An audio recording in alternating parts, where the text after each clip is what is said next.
신약 성경 고린도전서 3장 11절 한 절만 보시겠습니다. 신약 성경 266면 고린도전서 3장 11절 한 절만 같이 보시겠습니다. 찾으셨으면 한 목소리로 같이 읽겠습니다. 이 닦아둔 것 외에 능히 다른 터를 닦아둘 자가 없으니 이 터는 곧 예수 그리스도라. 아멘. 미국 뉴욕에 가면 맨하탄이 있습니다. 이 맨하탄에는 수십 층 되는 초고층 빌딩들이 숲을 이루고 있습니다. 그런데 원래 맨하탄은 모래와 뻘로 이루어진 그런 해안가입니다. 그래서 사실은 그렇게 높은 빌딩들을 세울 수 없는 그런 지형이었습니다. 그런데 어떻게 그렇게 높은 빌딩들을 세울 수 있었는가? 그 이유는 하나, 땅을 깊이 팠기 때문입니다. 땅을 깊이 팠더니 그 속에 모래와 뻘로만 가득한 줄 알았는데 단단한 화강암 안반이 있더라는 겁니다. 그래서 그 화강암 안반에 기초를 세우고 빌딩을 세우니까 아무리 높은 빌딩이라도 얼마든지 세울 수 있게 되어지고 튼튼하게 건물이 서 있게 되어졌습니다. 건물의 안전도 다분히 건물의 기초가 어떠하느냐에 달려 있듯이 우리 인생의 안전도 우리가 어디에 기초를 두고 있느냐가 참으로 중요합니다. 공중권세 잡은 마귀가 다스리는 세상 속에서 사람들은 잘못된 것에 자신의 인생의 기초를 두고 세우는 경우들이 많습니다. 그래서 인생이 흔들리고 때로는 넘어지기도 하고 심한 경우는 뿌리채 뽑혀지는 경우도 있습니다. 그럼 우리 인생의 기초를 우리가 어디에 두어야 할까요? 우리가 인생의 기초를 어디에 두어야 흔들리지 않고 또 흔들릴지라도 넘어지지 않는 인생이 될 수 있겠습니까? 우리 인생의 반석은 예수 그리스도이십니다. 시편 18편 2절 말씀 같이 한번 읽겠습니다. 여호와는 나의 반석이시요 나의 요새시요 나를 건지시는 이시요 나의 하나님이시요 내가 그 안에 피할 나의 바위시요 나의 방패시요 나의 구원의 뿌리시요 나의 산성이시로다. 우리는 우리의 인생의 기초를 여호와 위에, 예수님 위에 놓아야 합니다. 예수님 말고 다른 것이 인생의 기초가 되면 수많은 이유와 조건 때문에 흔들리게 되고 결국은 넘어질 수밖에 없습니다. 어떤 사람은 돈에 인생의 기초를 둔 사람들이 있습니다. 그러나 살다 보면 일자리를 잃어버리는 경우도 있고 예기치 않는 경제적인 어려움이 찾아오기도 하고 또 생계를 유지하기 어려울 정도로 금전적으로 경제적으로 힘든 순간을 맞이할 때도 있습니다. 그러나 예수님 위에 기초를 둔 사람들은 돈에 굴하지 않고 돈 때문에 흔들리지 않고 돈 때문에 비굴해지지 않고 돈에 이끌려 사는 돈의 노예로 살지 않고 돈을 이기고 돈을 다스리는 돈의 주인이 되는 삶을 살아갈 수 있습니다. 그래서 성경은 디모데전서 6장 10절에 이런 말씀을 전하고 있습니다. 같이 한번 읽겠습니다. 돈을 사랑함이 일만하게 뿌리가 되나니 이것을 탐내는 자들은 미혹을 받아 믿음에서 떠나 많은 근심으로써 자기를 찔렀도다. 돈을 사랑함이 일만하게 뿌리가 되어져서 이것을 탐내는 자들이 미혹을 받고 믿음에서 떠나 많은 근심으로써 결국은 자기를 찔렀도다. 자기를 해치는 결과가 찾아오더라는 겁니다. 디모데전서 6장 9절 말씀에도 이런 말씀이 있습니다. 같이 읽겠습니다. 부하려는 자는 시험과 올무와 여러 가지 어리석고 해로운 욕심에 떨어지나니 곧 사람으로 파멸과 멸망에 빠지게 하는 것이라. 돈이 우리를 시험과 올무에 빠뜨리고 또 돈 때문에 사람이 어리석고 해로운 욕심에 떨어지게 되어지고 돈 때문에 결국 파멸과 멸망에 빠지게 되더라는 겁니다. 홍민기 목사님이 지은 계속 이대로 살 수는 없다라는 책에 나오는 이야기입니다. 미국에서 제일 큰 부자 중에 하나였던 록펠러에게 누가 질문을 했습니다. 당신은 지금도 세계에서 제일 돈이 많은 사람인데 얼마나 더 재산이 많으면 좋겠습니까? 하고 물었습니다. 그러자 록펠러가 대답하기를 Just a little more, 조금만 더 있으면 좋겠습니다. 지금도 많지만 조금만 더 가졌으면 좋겠습니다 하고 대답을 하더랍니다. 성공한 부동산 사업가이자 미국 45대 대통령인 도널드 트럼프에게 물었습니다. 당신은 지금도 재산이 26억 달러, 우리 한국 돈으로 하면 3조 5천억 원이 있으신데 당신이 얼마나 더 돈이 많으시면 좋겠습니까? 하고 물었더니 트럼프가 대답을 하더랍니다. 지금보다 10%만 더 있으면 좋겠습니다. 아마 트럼프의 그 강한 표정을 가지고 10% 그랬겠죠. 10%만 더 있으면 좋겠다는 거예요. 종교개혁가 마틴 루터는 예수님을 믿는 우리가 세 가지 회심을 해야 한다라고 얘기했습니다. 첫 번째로는 마음이 회심을 해야 되고요, 두 번째로는 정신이 회심을 해야 하고요, 세 번째로는 지갑이 회심을 해야 한다 했습니다. 하나님이 주신 것에 지금 만족하지 못하면 우리는 절대 영원히 만족하지 못합니다.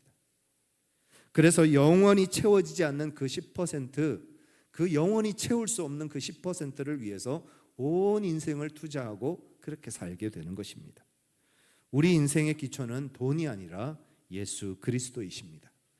예수님에게 우리의 인생의 기초를 둠으로 그 물질로부터 자유함을 얻고 물질을 다스리고 물질을 통해서 하나님의 선을 이루어가는 삶을 살아가는 저와 여러분들 되시기를 간절히 축복합니다.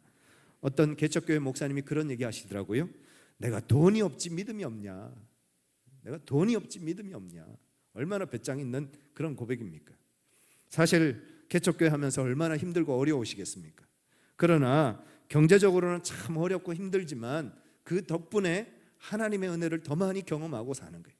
하나님이 공급하시고 하나님이 채워주시고 하나님이 살아계심을 삶 속에 더 많이 경험하면서 살아가고 있다라는 그런 고백입니다. 시시때때로 우리를 채우시는, 우리의 필요를 공급하시는 그 살아계신 하나님을 만남으로 그 하나님의 은혜 가운데서 예수 그리스도 위에 든든히 서가는 저와 여러분들 되시기를 간절히 축원합니다. 어떤 사람은 인생의 기초를 관계에 두는 사람들이 있습니다. 가족과의 관계, 친구와의 관계, 직장 동료와의 관계, 혹은 관심사나 취미가 같은 사람들과의 관계 속에 인맥을 넓히고 사람들을 많이 알고 그러면 내 인생이 더 풍요로워지고 더 행복해질 수 있다라고 생각하는 사람들입니다. 그러나 그런 관계에 인생의 기초를 두면 어떻습니까? 때때로 가족 간의 갈등이 찾아오고 대인 간의 문제가 발생하기도 하고 그러면 인생이 송두리째 흔들리는 위기를 맞이하게 됩니다. 예수님을 인생의 기초로 둔 사람들은 어떤 관계의 위험과 어려움이 찾아와도 능히 그 모든 상황들을 이겨낼 수 있습니다.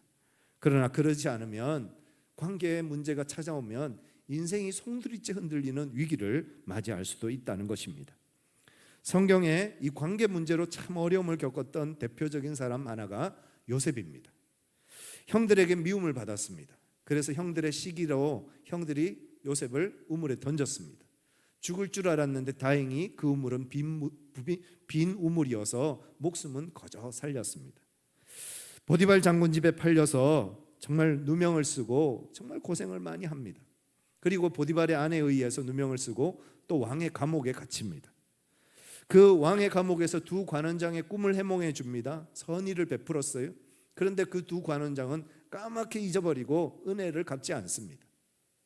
참 사람들 때문에 상처도 많이 받고 사람들 때문에 시험도 들고 사람들 때문에 참 어려움을 겪었던 사람이 요셉입니다. 그러나 그럼에도 불구하고 요셉은 사람을 의지하지 않고 하나님을 의지합니다. 하나님 붙잡고 믿음으로 인내하고 견디며 참아내었을 때 결국은 하나님께서 그를 애굽의 총리로 세우시는 영광의 자리로 그가 부름받게 되어지더라는 겁니다. 유기성 목사님이 지은 1시간 기도로 살기라는 책이 있습니다. 이 책에 보면 힘들고 어려운 난관을 뚫고 두 사람이 서로 결혼을 하게 됩니다. 아마 부모님들이 반대했던지 여러 가지 어려움이 있었던 것 같습니다. 결혼하기 전에는 남편이 굉장히 쾌활하고 성격도 밝고 농담도 잘하고 그래서 그 밝은 남편의 성격 때문에 매료가 돼서 그래서 결혼을 했습니다. 그런데 결혼하고 나니까 어떻습니까? 농담하고 또 밝고 뭐 이렇게 우스갯소리 잘하는 그 남편이 너무 철없어 보이는 거예요. 결혼하기 전에는 그것이 장점이었는데 결혼하고 나니까 그게 단점으로 보이는 거예요. 그래서 부부간에 이제 자꾸 티격태격하게 되고 갈등이 일어나게 되고 싸움이 많아지는 겁니다. 그렇게 결혼하기 전에는 그렇게 그 밝은 성격이 너무 좋고 너무 밝아서 좋았는데 결혼하고 나니까 남자가 진중하지도 않고 이 어린애같이 철없이 구는 것 같이 보이고, 그래서 이제 서로 간에 갈등이 생기는 겁니다. 그렇게 갈등이 생기다 보니까 가정이 어려워지니까 직장 가서도 어떻습니까? 사람들과의 관계가 어려워지고 알게 모르게 오해가 쌓이고 그러면서 또 갈등하고 서로 다투는 일들이 생겨집니다. 그러다 보니 자꾸 마음이 작아집니다. 마음이 자꾸 작아지고 완고해지고 고집센 사람처럼 그렇게 이제 자꾸 변해가는 자신의 모습을 보면서 하나님 앞에 기도하기 시작했습니다. 이 문제를 타개할 수 있는 방법이 기도밖에 없어서 그래서 하나님 앞에 기도하기 시작한 겁니다. 그렇게 가정을 위해서 또 부부 관계를 위해서 직장을 위해서 하나님 앞에 기도하는 중에 하면 할수록 하나님께서 마음의 믿음과 담력을 주시더라는 거예요. 그래서 아내를 찾아가서 또 남편을 찾아가서 서로 대화하고 이야기를 합니다. 그리고 서로 간의 사정을 나눕니다. 그러다 보니까 조금씩 문제가 해결이 되는 거예요. 직장 안에서도 정말 나를 힘들게 하는 사람이 있어요. 그 사람을 내가 미워할까? 아니면 내가 그 사람을 위해서 기도할까? 여러분, 미워하는 게 좋을까요? 기도하는 게 좋을까요? 기도하는 게 좋겠죠. 그래서 그 나를 힘들게 하는, 나를 아프게 하는 그 사람을 위해서 계속해서 기도합니다. 그러니까 기도하다 보니까 마음속에 그 사람을 사랑하는 마음이 생기더라는 거예요. 그래서 그 사람을 사랑하는 마음으로 섬기고 그와 함께하는 시간들을 가지게 되니까 어느 순간 그 사람도 태도가 달라지고 나를 대하는 태도가 달라지는 그런 일들이 일어나더라는 거죠. 그렇게 하나님 앞에 기도하고 기도가 쌓이고 기도의 열매를 맺기 시작하니까 부부관계도 원만해지고 또 직장에서도 새로운 삶의 자리가 열려지는 그런 은혜를 누리게 되었다 하는 것입니다. 엉켜버린 실타래 같았던 관계가 하나님의 은혜가 임하니까 하나씩 풀어져서 하나님 은혜 안에서 정말 행복한 관계로 변화되더라 하는 그런 이야기입니다. 관계의 주인이신 하나님이 일하셔야 합니다. 관계가 중요한 것이 아니라 그 관계의 주인이신 하나님께서 우리 관계 속에서 역사해 주셔야 행복한 관계를 누리는 삶을 살아갈 수 있습니다. 또 어떤 사람들은 신체적, 정신적 건강의 인생의 기초를 두는 분들이 있습니다. 건강이 최고야. 뭐니 해도 건강이 전부야. 건강이 제일이야. 사실 맞는 말이죠. 건강이 무너지면 아무것도 할 수 없습니다. 그러나 우리의 몸과 마음이 우리 마음대로 되던가요? 내가 건강해야지 한다고 해서 우리가 건강할 수 있습니까? 아무리 좋은 약 먹어도, 아무리 좋은 치료를 받아도 뜻하지 않는 질병이 오기도 하고 뜻하지 않는 마음의 어려움이 찾아오기도 합니다. 그 모든 것 앞에서 우리는 다시 한번 깨닫게 되고 기억하는 것은 우리 인생의 기초는 하나님이시라는 거예요. 우리 삶의 반석은 오직 예수 그리스도 한 분뿐이시라는 겁니다. 우리가 질병이 찾아와서 어려움을 겪고 그래서 그 질병으로 인해서 원치 않는 어려움으로 인해서 목표와 방향을 상실할 때도 있고 또 방황하게 될 때도 있습니다. 그러나 예수님을 인생의 기초로 둔 사람들은 몸과 마음의 건강을 잃어도 인생의 방향을 잃지는 않습니다. 왜냐하면 우리 인생의 표태는, 우리 인생의 방향은 건강이 아니라 주님이심을 기억하고 주님을 위해서, 주님의 나라를 위해서, 주님의 뜻을 위해서 살아가는 삶을 살기 때문입니다. 영국의 유명한 설교가 매튜 헨리 목사님이 한 번은 길을 가다가 강도를 만났습니다. 돈도 뺏기고 옷도 다 뺏기고 얼마나 얻어맞았는지 한참을 이제 정신을 잃었다가 한참 후에 정신을 차리고 일어나셨습니다. 온몸이 상처투성이고 피투성이가 되었습니다. 간신히 몸을 추스리고 집에 돌아오니까 가족들이 깜짝 놀라는 거예요. 그런데 이 목사님이 아무 말도 하지 않고 그냥 서재로 들어가시더랍니다. 그리고 그 피투성이가 된 몸으로 하나님 앞에 기도를 하는데 3가지 기도를 하셨어요. 첫 번째, 하나님, 지난 12년 동안 이 길을 지나다녔는데 한 번도 이런 일이 없었는데 이제 보니까 그 12년 동안 아무 일이 없이 지나다녔던 것이 하나님의 보호하심이었습니다. 그런데 그 12년 동안 나는 아무 생각 없이 그냥 한 번도 하나님 앞에 감사하지 못했습니다. 하나님, 회개합니다. 12년 동안 나를 지켜주신 그 하나님의 은혜에 감사합니다 하고 첫 번째 기도를 드립니다. 두 번째 기도는, 하나님, 제가 강도 만난 어려움을 겪었지만 제가 생각해 보니까 제가 강도가 아니라서 다행입니다. 제가 강도였으면 어떻게 했을 뻔했습니까? 제가 강도를 만났을 뿐이지 강도가 아닌 것에 감사합니다 라고 기도를 했다는 겁니다. 그리고 마지막으로 기도하기를, 하나님, 강도에게 다 빼앗겼지만, 돈도 잃고 옷도 잃었지만 영원한 천국을 빼앗기지 않아서 감사합니다. 영원한 생명, 영원한 천국에 대한 소망을 잃어버리지 않게 되어져서 너무 감사합니다 하고 기도를 하시더랍니다. 때로는 우리 인생이 강도 만난 것 같은 때가 있습니다. 몸도 마음도 건강을 잃고 힘들고 고통스러운 삶을 살 때도 있습니다.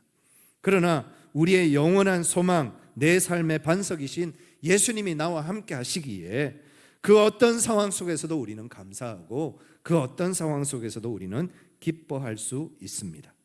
비록 건강을 잃고 고통과 신음 속에 있을지라도 예수님을 삶의 반석, 믿음의 기초로 둔 사람들은 그 어떤 상황 속에서도 욥이 고백했던 이런 고백을 할 수 있는 사람이 되는 것입니다.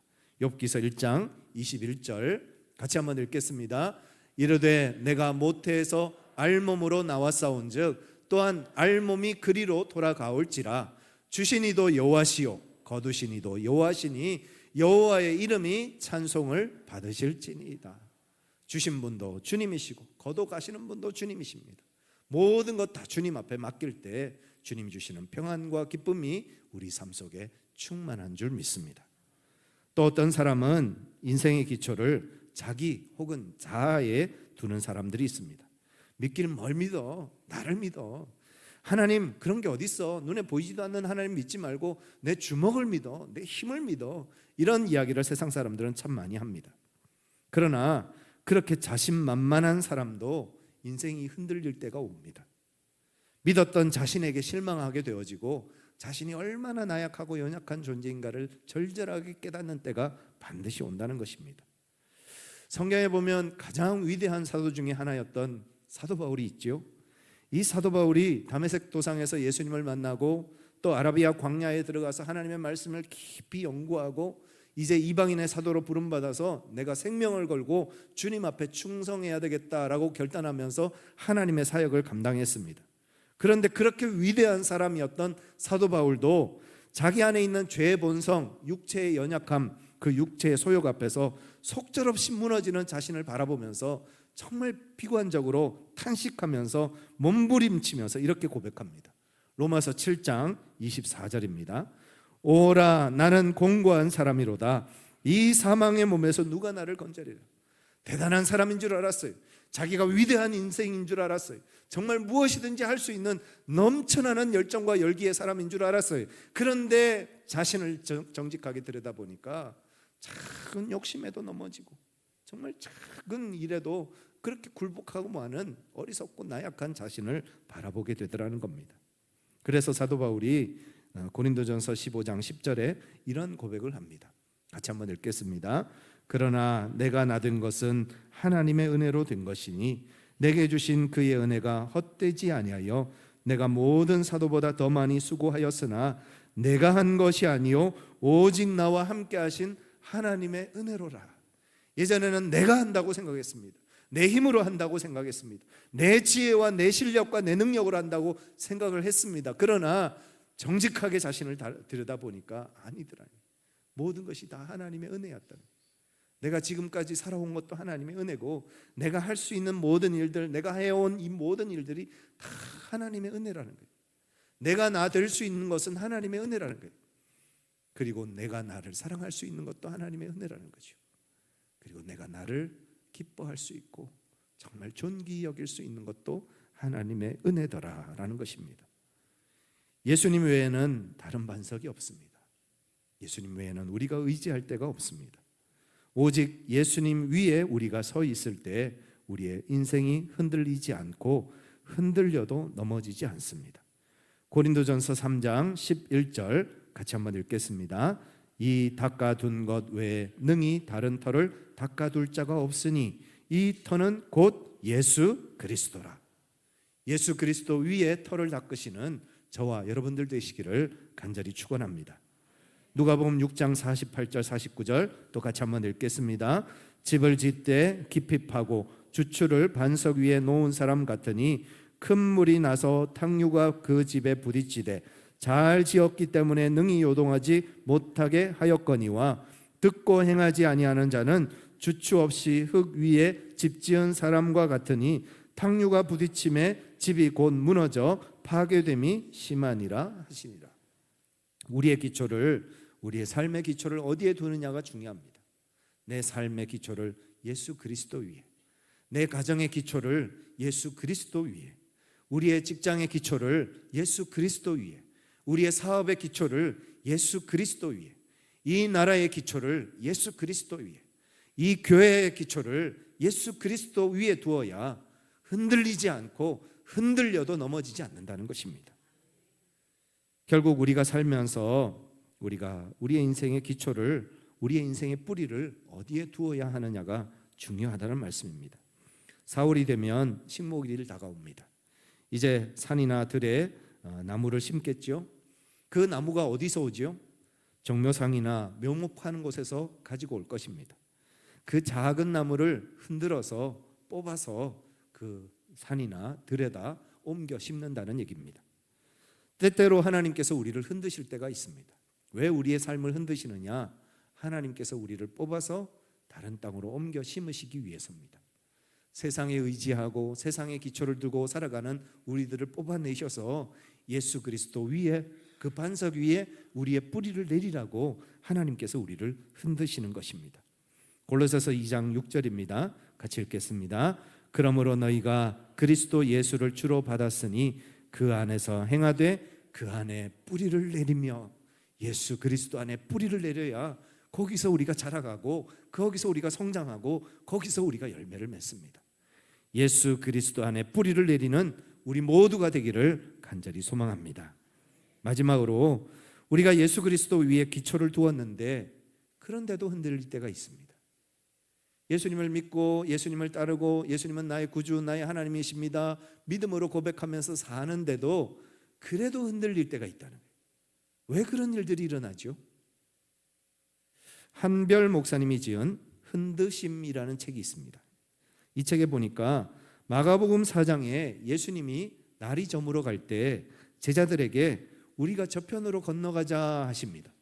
그래서 제자들이 배를 장만해서 예수님을 그 배에 모시고 배를 저어서 이제 건너편 갈릴리 호수를 지나갑니다. 그런데 그 캄캄한 밤에 갑자기 큰 광풍이 불어닥칩니다. 바람이 부니까 파도가 치고 파도가 치니까 그 파도물이 다 배로 들어와서 배가 당장이라도 전복될 것처럼 가라앉을 것 같은 그런 위기를 맞이합니다. 그래서 어려움을 겪습니다. 한 가지 궁금한 게 생겼습니다. 아니, 예수님이 가라고 하셔서 배를 타고 지금 가는 길입니다. 그런데 왜 바람이 붑니까? 그리고 그 배에 누가 타고 계신다고요? 예수님이 그 배에 함께 하고 계세요. 아니, 예수님이 내 배에, 내 인생의 배에, 내 가정에, 내 삶에 함께 하시는데 왜 풍랑이 치고 어려움이 찾아옵니까? 왜 인생이 그렇게 흔들리는 일들이 일어나나요? 게다가 예수님은 뭘 하고 계셨는가 하면 고물에서 베개를 베고 주무시고 계셨어요. 아니, 지금 풍랑으로 당장 살까 죽을까 하는 위기 가운데 있는데 예수님은 쿨쿨 자고 계시는 거예요. 예배 시간에 주무시는 분들도 괜찮습니다. 주무셔도 됩니다.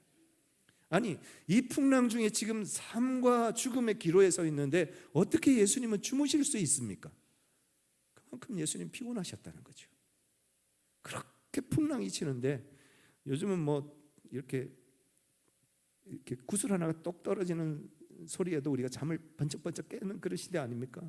그런데 예수님은 그 풍랑 속에서도 잠을 깨지 못하신 거예요. 그만큼 피곤하셨다는, 그만큼 사역이 많으셨다는. 그 피곤하고 지친 가운데 있던 그 예수님을 제자들이 막 흔들어 깨웁니다. 선생님 일어나세요. 아니, 어떻게 주무시고 계십니까? 우리를 살려주세요. 빨리 일어나셔서 우리를 구해주세요 하고 예수님을 깨웁니다. 참 놀랍죠? 여러분, 그 풍랑이 치고 바다가 잔잔하지 않는 그 상황 속에서 제자들이 예수님을 깨웠다는 거예요. 큰일 났다, 죽게 되었다, 두려워하고 걱정하는 것이 아니라 예수님을 흔들어 깨웠다는 거예요. 그 얘기는 무슨 얘기입니까? 주님 앞에 기도했다는 거예요. 때때로 하나님께서 우리에게 풍랑을 주십니다. 우리의 인생을 흔드시는 때가 옵니다. 왜 하나님께서 우리를 흔드시느냐? 우리를 깨우시기 위해서, 잠자고 있던 우리를 깨우셔서 우리로 하여금 주님 앞에 기도하게 하시기 위해서, 하나님 도와주세요, 하나님 살려주세요, 하나님 나를 지켜주세요, 하나님 나 버리지 마세요 하고 주님 앞에 기도하게 하시기 위해서, 잠자는 영혼들을 깨우시기 위해서 우리를 흔드시는 때가 있다는 거예요. 구약 민수기 8장에 보면 레위 지파 사람들 중에 특별한 사람들을 부르셔서 제사장으로 삼는 경우들이 있습니다. 그런데 그 레위인들을 흔들어 바치는 제물로 여호와 앞에 드린다라는 말씀이 나옵니다. 레위인을 제사장으로 선별해서 그를 제사장으로 삼는 그때에 레위인을 그냥 제사장 삼는 것이 아니라 레위인을 흔드신다는 거예요. 그래서 흔들어서 그를 제사장으로 삼으신다는 거예요. 왜 흔드실까요? 버리려고요? 너는 필요 없어? 그래서 하나님께서 흔드실까요? 아니죠. 그를 흔들어서 그 안에 있는 불순물들을 제거하고 그를 성결한 그릇, 깨끗한 그릇으로 만들어서 하나님이 쓰시겠다는 거예요. 하나님 앞에 쓰임받는 사람으로 만들어 가시기 위해서 하나님이 그를 흔드시는 거예요. 여러분들의 인생을 흔드시는 하나님의 손길을 경험할 때가 있으십니까? 왜 이런 어려움이 찾아오지? 왜 이런 환난이 찾아오지? 왜 이런 박해와 시련을 내가 겪지? 그 이유를 알 수 없을 때가 있습니까? 하나님이 여러분들을 흔들어 쓰시기 위한 과정임을 믿으시길 바랍니다. 하나님께서 여러분들의 불순물들을 제거하셔서 여러분들을 깨끗한 그릇으로, 하나님이 쓰시는 그릇으로 삼으시는 과정이라는 것을 믿음으로 바라보시는 은혜가 있으시기를 간절히 축원합니다. 욥기 23장 10절입니다. 같이 한번 읽겠습니다. 그러나 내가 가는 길을 그가 하시나니 그가 나를 단련하신 후에는 내가 숨금같이 되어 나오리라. 하나님이 우리를 쓰실 때는 반드시 단련의 과정이 필요합니다. 반드시 연단의 과정을 거치고 순금이 되었을 때, 그때 하나님께서 우리를 사용하시는 것입니다. 하나님이 나를 흔드시는구나, 나를 순금으로 정금으로 만들어 가시고 계시는구나, 믿음으로 바라보시는 우리 모두가 되기를 간절히 소망합니다. 마지막 고린도전서 10장 4절 말씀 같이 한번 읽겠습니다. 다 같은 신령한 음료를 마셨으니 이는 그들을 따르는 신령한 반석으로부터 마셨음에 그 반석은 곧 그리스도시라. 예수 그리스도, 우리의 반석이신, 우리의 인생의 반석이신, 우리의 삶의 기초가 되시는 그 예수 그리스도, 예수님만 의지하며 믿음으로 살아가는 저와 여러분들 되시기를 간절히 축원합니다. 같이 한번 기도하시겠습니다. 하나님, 내 삶의 기초를 세상의 것, 세상의 물질, 세상의 명예, 세상의 권력에 두지 말게 하시고 오직 예수 그리스도 위에 내 삶의 기초를 두고 예수님을 반석으로 섬기는 믿음의 삶이 되게 하여 주옵소서. 그래서 세상의 것이 흔들려도 주님으로 인해서 흔들리지 않는 인생, 세상의 것이 때로는 무너질지라도 주님 때문에 무너지지 않는 인생, 그렇게 확실하고 위대한 인생을 살아가는 영광스러운 삶, 은혜로운 삶이 되게 하여 주옵소서. 우리 같이 한번 믿음으로 주님 앞에 기도하시겠습니다. 사랑과 은혜가 충만하신 아버지 하나님, 오늘도 주신 귀한 말씀으로 내 삶의 기초가, 내 삶의 반석이 누구이신지를 다시 한번 기억하게 하심을 감사합니다. 예수 그리스도